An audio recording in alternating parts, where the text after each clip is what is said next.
Hello! A little while ago, I asked you guys on Instagram what the hardest part about cooking is, but you couldn't say dishes. Naughty, naughty. And today, I'm going to respond to your replies, and hopefully I can offer a bit of help and some guidance on some of the things that are tripping you guys up.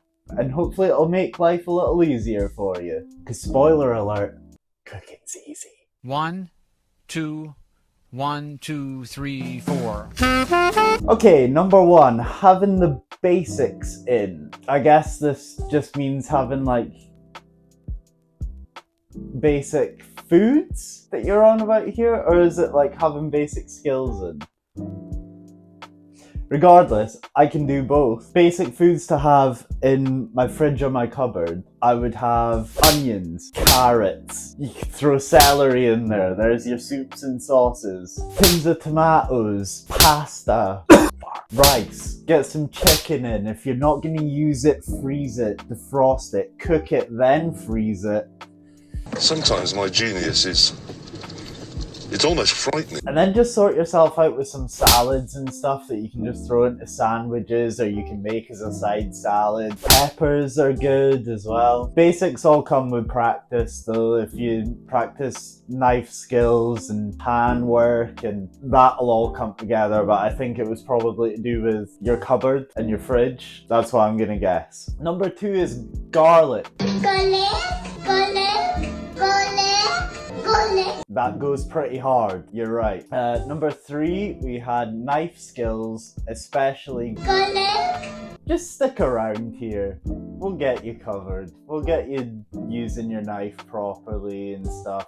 I've actually got a reel coming out about garlic soon, so hopefully that'll be fine. Number four, beating the meat. I can't relate to this. I have absolutely no issues beating my meat. If you are having issues beating your meat, however, you can get hold of one of these little hammers, or you can wrap your meat up in some cling film and oh. Or you can wrap your meat up shit. Or you can wrap your meat up in some cling film and then just beat it real hard and flatten it right out with the cling film or a rolling pin. So that's all my advice on beating your meat. Number five was cooking. Stick around here, we'll have you sorted, don't worry. The next point, there were a few replies based around timing and taking the time to do it. In terms of like timing your cooking when you've got a lot of things going on. Where's the lamb sauce? If you're not confident on it, my best advice would be just cooking things that don't have too many elements, and then you can just build up. This, I would say, is a skill, and you have to practice. And the more you cook things, the more you're going to get to know how long all your elements take, so that the next time you do potatoes of any kind, you know how long they're going to take. They're going to take like half an hour to boil or roast or something like that. And then you can do all of your other elements while that's happening. Or if you're roasting like a breast of chicken, you throw it in 10 minutes after you've put roast potatoes in. I don't really know. These are probably really bad examples, but basically, if you're doing things like pastas and all that, you know your pasta is going to take about 6 to 8 minutes. Just try and figure out your timings in that sort of a dish, and then you'll be able to, over time, just know, and then it all becomes a little bit easier as time goes on. As far as taking the time to do it, you deserve that time. That's basically getting into the territory of self-care, and I don't really know anything about that. I've been a chef for years. If I could turn back time. So I can't really help you there, but you deserve it. Number 7 was remembering what you came in the fridge for. You came in the fridge. Number 8 is not making a mess.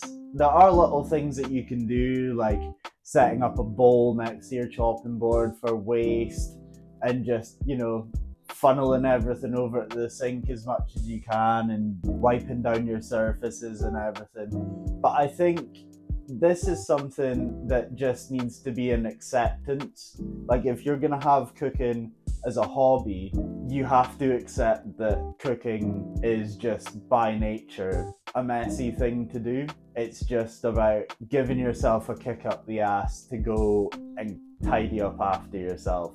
It's an absolute bitch, but you gotta do it. Number 9 is when you spend ages cooking something new and it turns out ass. Started making it, had a breakdown. Bon appetit. My best advice for this one would be taste all the way through the cooking process. Season a little bit at a time all the way through the cooking process, because you can put things in, but you can't take them away. So I would be a bit more cautious as you're learning flavors and stuff, especially if you're working in different volumes. And again, I would say read a recipe all the way through. I'm really bad for not doing it, but every time I've done it, the whole recipe's made sense because I'm not jumping in every time. So if you're working from a recipe, I would definitely say read a whole recipe. But if you're not and you're just winging it, just spend a bit of time learning how to balance your flavors and be confident in yourself as well. You know what tastes good, just keep tasting away. And there are certain things that you can use to balance flavors. If you want me to do a video on that, let me know, because there are a few little tools in your arsenal that you can have. Number 10 is touching your tadger after cutting chilies. I would recommend washing your hands after cutting chilies. I would recommend wearing gloves while you're cutting chilies. Get a nail brush. Maybe sit down peas would be my recommendation. Why is this turned into like a medical help thing? We're covering self-help, we're covering penis problems. What's going on here? Number 11 is sharpening my knives. I'm just winging it. A lot of people get hung up on sharpening their knives, and they probably don't realize that they just need to hone their knives. So I'm gonna do a quick tutorial on honing your knife. We can probably do a video on like how to look after your knives and stuff like that, but I can give you one little snapshot of how to do it, and it should hopefully just get you on your way and be a bit happier and safer in your chopping. So here I have a pretty standard like shape and all that chef's knife. This one was really cheap. I think I got it from Aldi a few years ago. It's an absolute piece of trash, but that'll get the job done. This is a diamond steel. You can get, I don't even know what the one is called when it's got like the rungs going up it.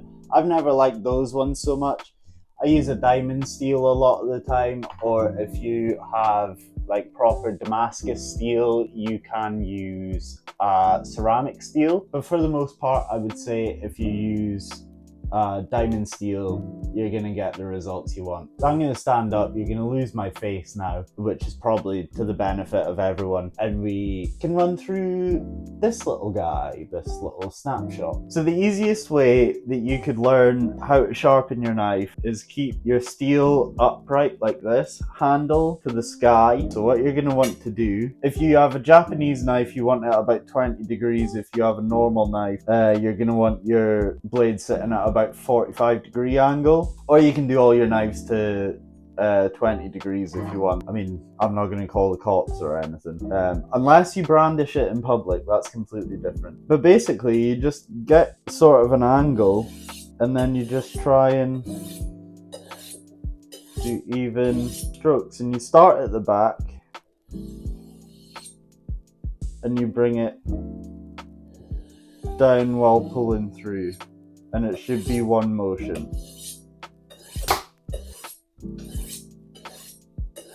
I hope that helped. I can do a better video. I reckon I really think I can do better. So if knife maintenance is something that you guys would be interested in here, let me know as well, because that could be fun. So yeah, back to the video. So that was all the responses I got on the Instagram question of what's the hardest bit about cooking. I hope I've answered some questions. I hope I've embarrassed myself at the ones that were supposed to embarrass me. And yeah, I hope life gets easier for you while you're cooking. I hope you have a lot of fun, because that's what this is all about. Let me know anything you guys would want to see coming off the back of this, and I'll see you in the next one. Bye bye!